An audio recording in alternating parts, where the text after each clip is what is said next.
Well, the New Home Family of Churches is a ministry that covers 6 locations in the U.S. from Louisiana to Texas. R.C. Blakes Jr. and his brother oversee its work, and he joins me from New Orleans. In our reporter's report there, he said authorities hope the region will have fully recovered by 2025.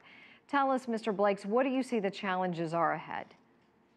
I think the challenges ahead are to continue to improve the educational system, and I think that initiatives to create affordable housing, to bring those residents who might not be able to afford to be in New Orleans at this time, but yet desire to come home, to create a place for them that they might as well come home and enjoy this new New Orleans, as we're calling it. From what I understand, from what I read, there are 100,000 less Black people living in New Orleans today. Do you feel like the African American population has been slighted at all during this recovery process? Oh, absolutely, I feel that. And the reason I feel that is because when the storm happened and it was over, there was a plan to take certain communities and to turn them into parks, lagoons, golf courses, and all of these particular areas just happen to be areas where minority, impoverished people lived. And what it did was, with the community outcry, of course, it was stopped, but it held up the development of those areas. So I certainly feel that minorities, and particularly Blacks, have gotten a bad deal. Why is there still so much poverty in New Orleans?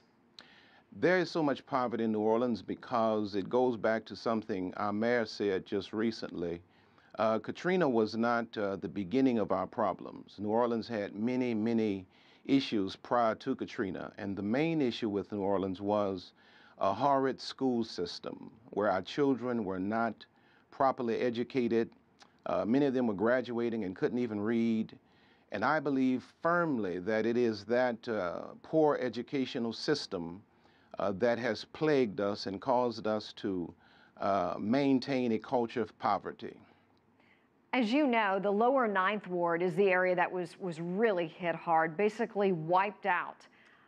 Is there any chance that this area could be rebuilt to be storm-proof by today's standards? I don't know if it can be rebuilt to be storm-proof, but one thing I am encouraged by is the new architecture that is becoming New Orleans. The homes are being built on stilts, for lack of a better term, and they're elevated to such a degree that if waters were to come in again, the homes would not actually be impacted. I think that if we put our best minds together, we can find a solution for anything. Let's talk about those people who were remembered today, who we don't have identities for. Tell us your feelings on this and where you believe their family and friends are, and how this could happen in America.